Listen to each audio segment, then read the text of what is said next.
Welcome to Redefining Engagement. I'm Francesca Duma, Director of Audience Development and Strategy at Contribly. And in this show, I speak to leaders and innovators in the media industry so that we can bring tips, wisdom, ideas, and even some things to avoid so that we can all do more engagement better. So without further ado, let's move on to our next guest. Hi, Alex. Thank you so much for joining me today. Would you mind starting off with maybe giving us a little bit of an intro? Thanks for having me, Francesca. I'm Alexandra Folwarski. I'm based in Vienna, and I'm working for the Media Innovation Lab of the Mediengruppe Wiener Zeitung. I am a media startup myself. I have an own paper, a local newspaper. Is the second project I do, the Wiener Flaneur. And yes, I do work a lot with media startups all the time. You have so much experience, and the fact that you are in the role going into creating your own startup, which is very exciting, and I wish you all the best of luck with that, means that you have knock on wood. Yeah, all the wood. You've got a lot of experience, or have experienced even secondhand a lot around engagement. And so I guess my first question for you is, what does audience engagement mean to you? It's a broad question. It's a difficult one. For me, it depends on what the aim of the media project is, actually. And I see right now that more and more media startups, we don't talk about media tech right now because we have media tech startups as well using artificial intelligence, but like talking about all the content-based startups, they have a different kind of focus when it comes to user engagement, and they try, like most of them need to create a community because our monetization systems are changing and they are being disrupted quite heavily right now. So reach only doesn't pay our rent anymore. So we need the community to sell memberships and subscriptions and other products that we develop around our media projects. And yeah, so therefore engagement is key, because you have to catch your community, make it possible for them to communicate not only with you as a media startup, as a journalist behind the content, but also among each other. And so that is, for me, real engagement is actually something that tells me that the community is alive and that they not only consume the content, but they also engage among each other and have that the content context as a platform or as a reason for communication. Yeah, it's I know it's I love that definition, like the click or something like that. It's about communication. I love that definition. Like it's a way of measuring if the community is alive. That sentence kind of recaps so much of what you're saying. How would you say that your definition has changed? Do you think it has changed in the last 5 years? Sure, of course. We used to measure engagement by clicks, views, the time spent on the website, number of articles that have been read, or like the time spent on site. Actually, that was one way to measure engagement, if you can call it engagement still. I mean, it was just seeing users on the website, and that was one thing, and also commenting on articles or videos or whatever kind of content we were publishing. And right now it's a little bit different because I mean, right now I feel that newsletters are very important, because this is like the email address and the direct contact. This is something that the media startups or media houses own. They are allowed to send them direct emails, and things like opening rate and clicks in the email itself that is getting more and more important. And in your experience, you're talking about community, and you spoke about aims. What aims does audience engagement strategy deliver on? So what are your brands, why should brands be doing more engagement? To sell subscriptions. To be super brief, because we need to survive. Journalism is expensive. High quality journalism is even more expensive, and it needs time to deliver high quality content. And the community needs to know why it is worth it. Like why they should actually subscribe or become a member of a media project. So communicating and engaging with the community and with the audience, however, actually, it doesn't matter how you call it. I prefer community actually because it's something that is more inclusive, is key. So I think by listening to the community and delivering what they want, not only what they want, because then you become a slave of your community, or like you become, yes, it's that is not what everybody wants, but still listening to what they want, how they want to consume the content, and what kind of format or on which channel, because every media startup or media project has to distribute the content on different channels.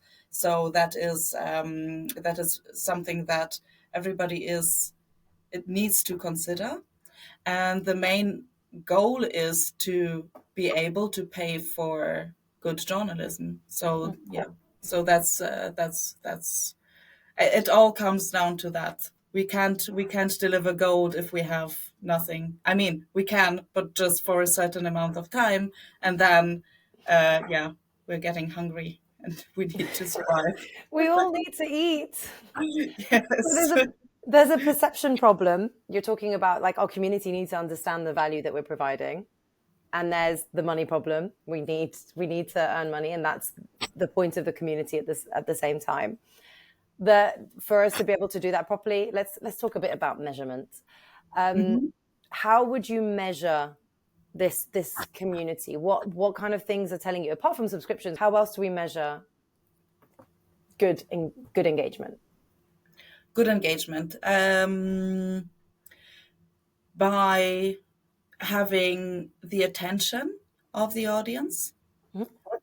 And there are different technical tools that allow us to see if we do have the attention of the audience or not. I think attention on whatever channel we are communicating. That's I think that's important. And what would you say, in your experience, the biggest hurdles are? What do you think is stopping news brands from engaging better? It depends on the size, I think, on the size of the media house or the company. Startups are more agile.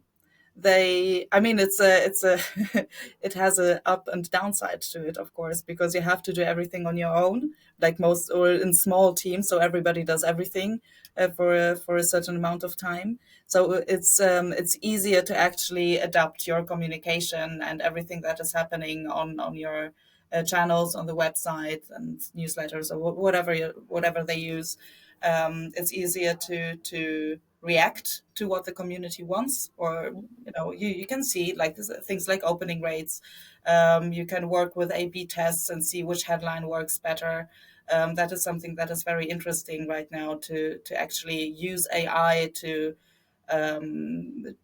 see which headlines are more engaging. So that is being used, and the implementation of those tools and all kinds of tools is, the bigger the company, the more difficult it becomes. or And the longer the way to actually implement everything. I think once it's implemented, it's really great. I mean, everybody needs it. I think it, AI will be a big factor. you have so much experience working also on the startup side and on a much bigger side. What's the biggest differences in that area that you see? You've talked about the hurdles on one side. Maybe what are the biggest hurdles for the biggest groups, do you think? Well, my experience is, I mean, it's there, but I think it's yeah, it's the bigger a company is, the more difficult it becomes to make bigger changes.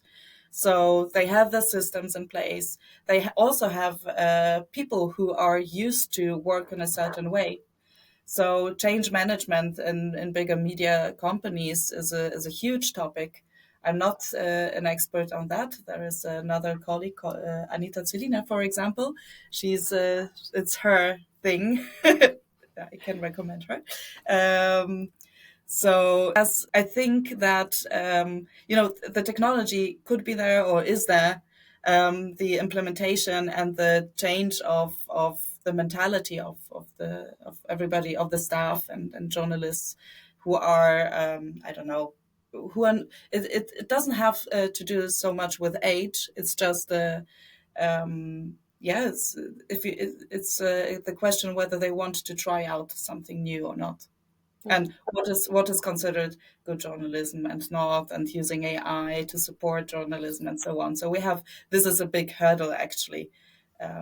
Yeah, and of course the technical issues, or the technical support system, Yeah.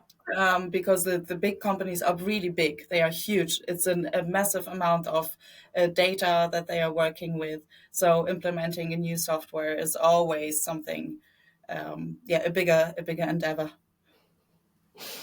And let's talk a little bit about strategies and best practices. What strategies have proven most effective in engaging audiences in your experience? What I know of is like the medium-sized media companies. They actually listen to their audience, but it's not about listening to the comments on Facebook or whatever. It's really being strategic about it and sending out polls and questionnaires, making interviews, to actually know what the community wants. And sometimes I work with that a lot. So I have regular questionnaires that I send out to my newsletter audience, and they answer it, and then I know what the vibe is like, where the emotions go when it comes to a certain topic, or real hands-on questions, things that people want to know. So I collect that, and based on that, I do my research and start to create my content around that. And this is something that many, many, especially online media companies do. And it works very well because people feel heard. They receive the articles directly via email, or a link saying that, okay, we have done this research before, or we have asked you that question. Now we have our article, we have done our research. This is what our results. And people feel like, oh, okay, now they answered my question finally. Now, it's like not it's breaking the glass ceiling. So I think that is very important to achieve that.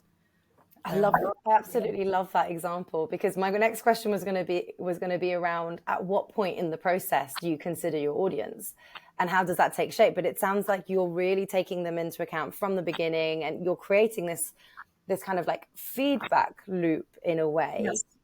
Can you give me a specific example of time that you've done that?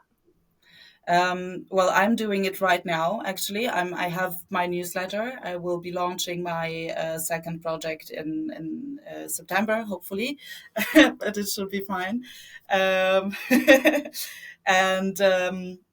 So what I do is that I document what I do. Um, and I am right now even asking for support and selling my first subscriptions. People know that it will take some time until the first print issue will come out, but they still feel like, oh, okay, I see what she's doing. I receive a weekly newsletter where Alex is telling us like what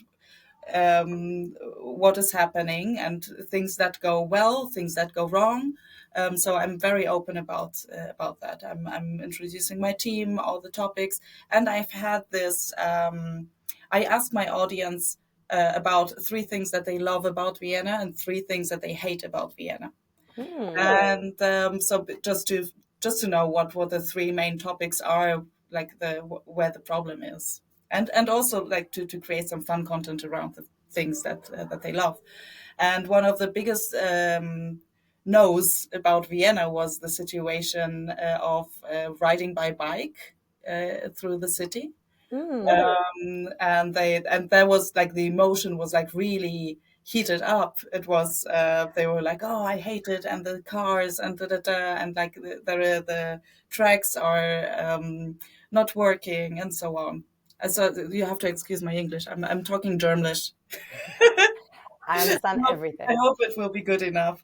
Um, so okay, so I took that topic and then I made another poll, or yeah, and I sent it out. I put an ad behind it on Facebook saying like, okay, everybody who's struggling with riding, like commuting by bike in Vienna, I want to know why and where, I want to do some research on that. If you have 5 minutes, please answer some questions.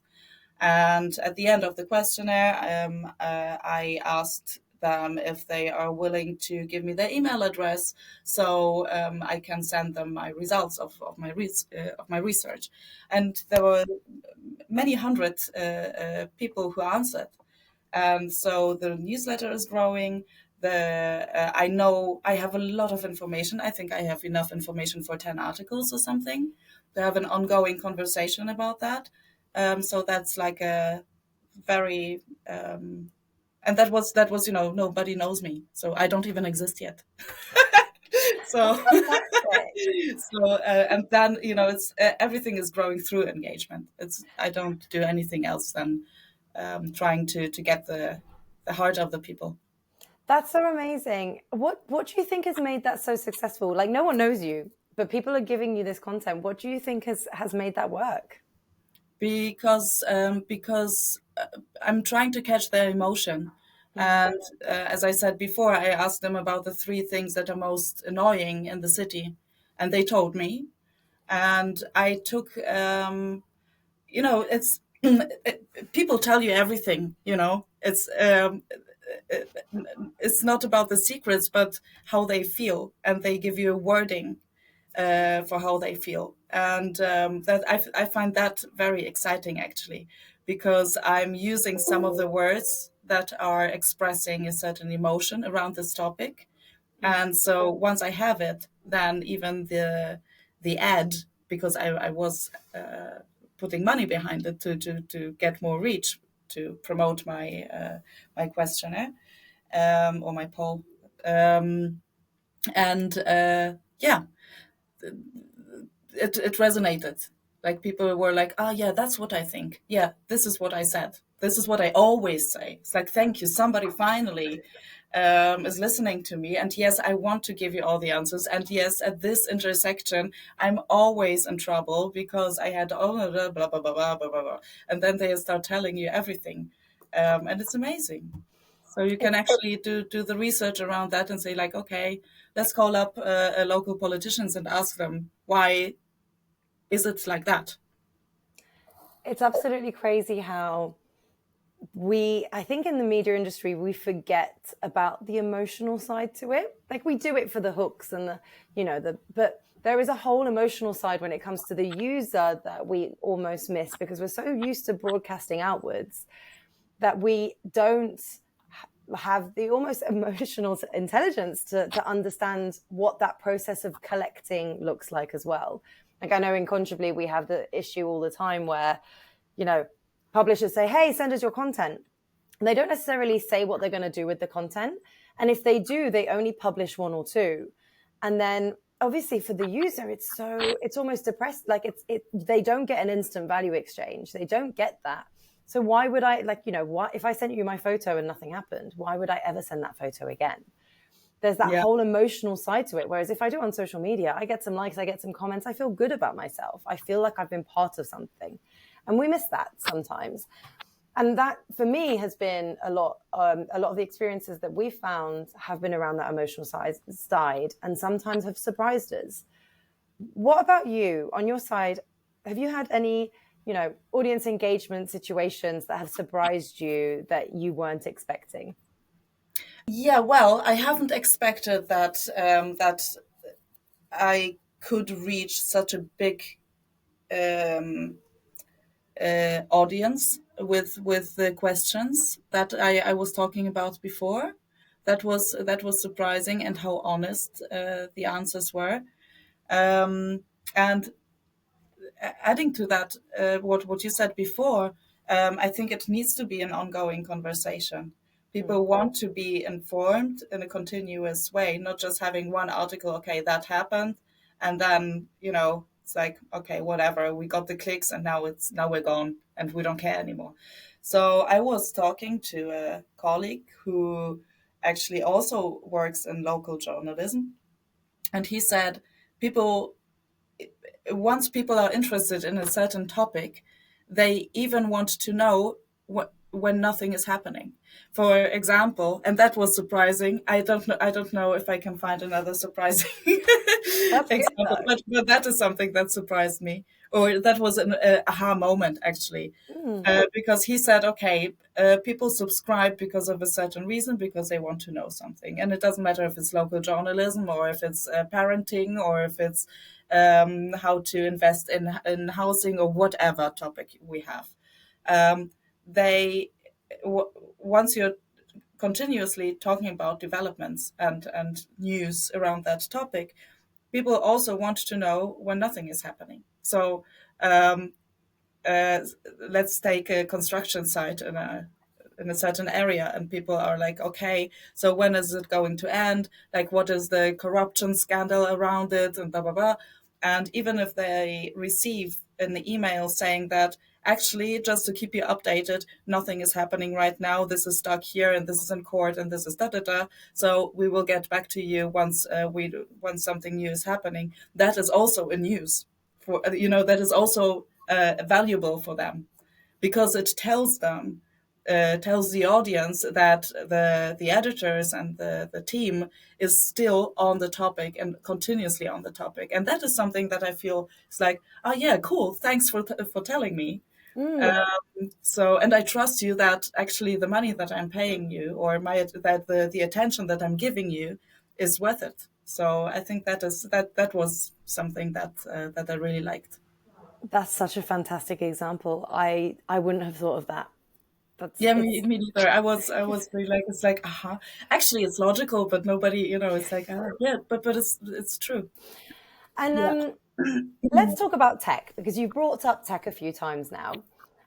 What role do you see tech like AI, for example, or even data analytics playing in this audience engagement effort that we're making? I think a huge one, but we have to know that AI cannot solve all the problems, and it doesn't do things that it's not told to do.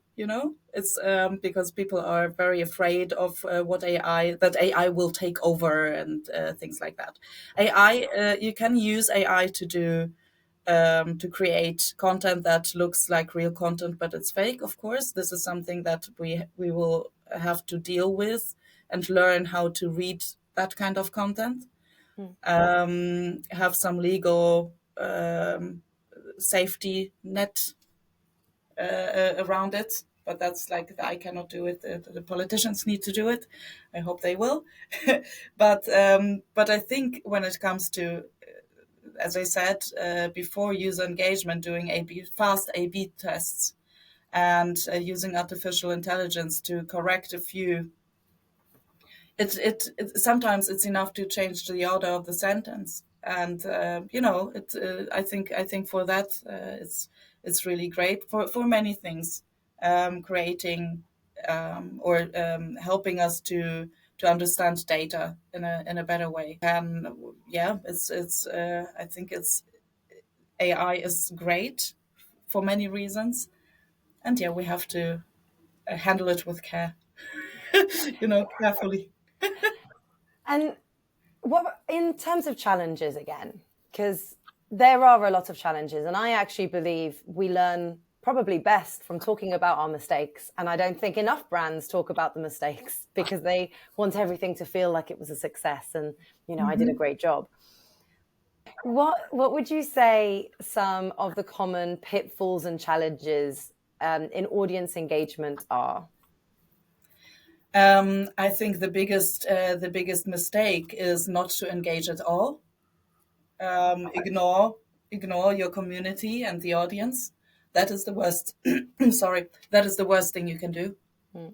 That was actually my biggest mistake with my first project. It was very successful, and I was focused on financing my project with advertising money. And that was like, okay, I got it, and so that was the main focus point, and I didn't engage with my community enough. And that was a mistake. I wouldn't repeat that anymore. So with the second project, I put all my energy into the community and the people, and the advertisers will follow or not, because I don't, I'm happy if they're there, but I don't want them to be the main thing that is carrying me along my journey. We saw in COVID how fast things like advertising money can break away, and just it was I think everybody struggled during that time, and everybody who was community based actually was the winner from that in that time. In a time where people wanted so much more information as well, it was very interesting. Exactly. So we have to learn from times like these. Yeah, listening to the audience, and not flooding them with content just to gain clicks is important. I know that many media companies are they depend on clicks because their monetization system is built around that. But with other disruptive new technologies like ChatGPT, and also Google using, in their search, you have all the answers already there explained beautifully, without any links that would lead to any website. So people are already, they got the answer, and then they start to Google something else or ask ChatGPT or other large language model systems and tools. So they don't really have too much reason to click on the link to read the entire article. And yeah, so we have to find another way to get the attention of the audience, and I think that engagement is the only thing that we can do. I couldn't agree more. We are on the same mission. Yeah, 100%, 100%. It is about your audience feeling heard, them being part of something, them getting that value exchange from that relationship. And it's a relationship. It's Absolutely. That's what we're trying to. And it's sometimes it's overwhelming. And another mistake that especially bigger companies do is treating the community manager as something that they have to do. They have to hire somebody to have the community management. The really big ones, they have understood the importance of community engagement and management. But there are still enough mid-size companies that don't. And well, I think that's one of the mistakes. Just not. Who do you think that sits with then? What do you mean exactly? Well, you said in medium-sized, big-sized companies, they push it towards this community manager. Where do you think that it sits? The person who decides on whether it's important or not, you mean? Or how it's led? Like, is there in your world a leader in terms of engagement within a bigger organization, or is it very much everybody should be doing this? It is a cultural piece. In bigger companies, of course, they have a department for everything, so that's why it works, and they take this topic seriously. In mid-sized companies, I mean, if you have 10 people working as an editorial team, you just don't have the resources to do that. I see that the younger media companies, they know how important it is to have good social media communication, and good community management. What they oftentimes struggle with is how to get the social media community to become a subscription member, or to buy a subscription. That is like that transition is still a challenge. They know that they have like that their brand is present to the audience, to the younger audience, or the agile audience, however you want to call it, on social media and in the internet. Um, and that is important, but getting them to subscribe is a challenge. I always argue that we have a perception problem, because we understand the difference between the news and social media, but our audience doesn't necessarily understand the difference between the news and social media. And we need to make it clearer, not jump straight to subscriptions, but make it clearer what the value is or what we're giving them on these other sites. Like, why should you leave social media to come to us once in a while? And what is it that we're giving them, or this experience that you're having that's different to just this other thing? And I don't think we're clear on what the difference is. It's interesting that you mentioned that, because I have been just talking to our media literacy team. Mm-hmm. We do have something like that. We have a center for media literacy, and the question is how, because it is a very big part of the value proposition of a media product. So to explain why this content is well researched, what makes quality content, just to make the reader or the user understand that it's that there is a value behind it, not just fancy pictures and cool, visuals or whatever, because everybody's able to do that nowadays. Especially with artificial intelligence, everything looks quite decent.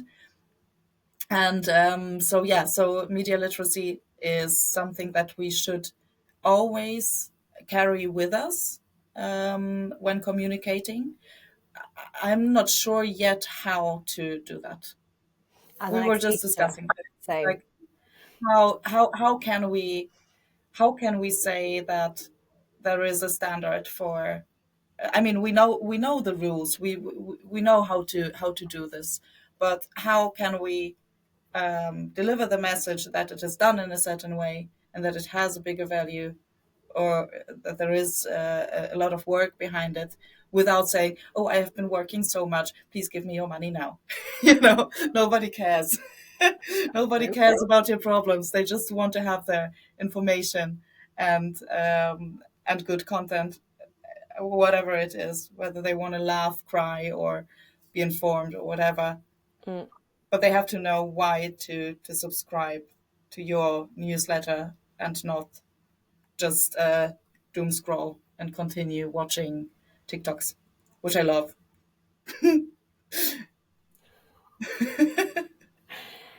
I have a question for you, because you sound like you've been doing some great engagement work already with your new startup. How do you handle negative engagement and feedback from your audience? I did have some negative feedback that was quite harsh, actually. I handle it directly. via social media or email or in the comments. And I think that, yeah, there are so many. I don't have that problem that much personally, but I know that especially on social media, like influencer journalists slash however you, I don't know if there's a new word, journalancer.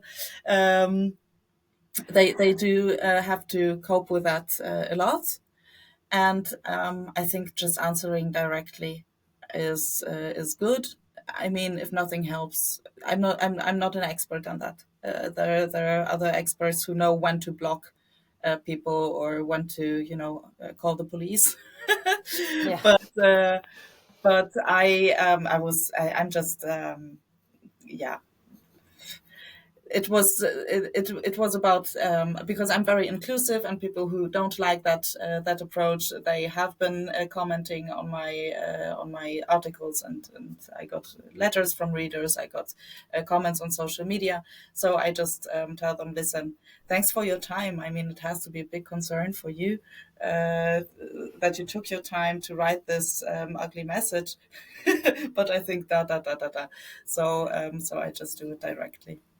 That's a really brave way to deal with it as well. It must be quite overwhelming when it Yeah, does happen. well, but I'm not. I'm too small to really be an expert to talk about. I mean, there are like the really big media companies who have a lot of comments on their articles, and they have this very engaged community. Well, they live from that also, no? All the discussions that are taking place there, and it's increasing view time, Yeah. time on spent on the page. I think it's. I mean, I have many friends who only read or who love reading the comments. So it's also a type of content. I mean, it's It is. It kind of is. I content think creation. people want to see their peers and what they're saying. Looking at the future of audience engagement, where do you think it's heading in? I was going to say in the next 5 to 10 years, but I don't even think we can do five No to idea. ten. In the next We need five to years, what do you imagine do it it 3 being? months. In the next 3 months? Um, I don't know. Things are changing so fast. I think well, you always say like authentic content, direct content. People want to have faces, real emotions. I think that community will be more and more important. I think that the direct communication with the community on whatever platform it will be, it doesn't matter. We have TikTok now that is taking over. We will have the next thing in a few months or years or whatever. We don't know which channel we will be using. I think that the direct conversation or the feeling of a direct conversation is very important. I think that people don't want to have bots everywhere. The ones who are fine with that, they will read accordingly, or they will consume media accordingly. Um, yeah, we will see. I don't know. We can talk about Web3 and stuff like that. I think that is I find that very exciting. What will be happening there? It depends also on our end devices, which we will be using. If that's still the mobile phone, or if it will be the glasses, or only listening and then giving orders. So we have we will be using all our senses to consume content, and that's how we will engage. I'm looking forward to what will be happening. Me too. Me too. It's very exciting. And last question. If you had to give a new brand or someone going into their engagement journey one piece of advice, one hack, what would that be? Know your audience. That is it. Yeah. That's it. That's it. Get to know your audience. We have just started another batch of our in our incubator program. So we have just welcomed 11 startups here at the Wiener Zeitung, and they have started with research. And the first workshop is all about the audience, what they think they are, who they think they are, how they think they are, how they want to consume their content and use their products. And now we have sent them out to actually, have conversations with them. Just take their people and call them up, who they think, it's like if it's a person who's working in a bank, they have to go there and say like, hey, I have a few questions, can you answer them? So just to see if it's true what they are thinking, and this is how we actually get to know our audience better. Love that question. Love that answer.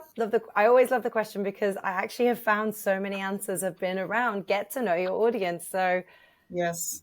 So, yeah, I can't agree more. 100%. It's always that. Thank you so much for your time. I really, really appreciate it. It was very interesting. Yeah, I think I have some new questions. I will work with in my brain. I can't wait to hear them. About engagement. I can't wait. Thank you so much. Yeah, thank you.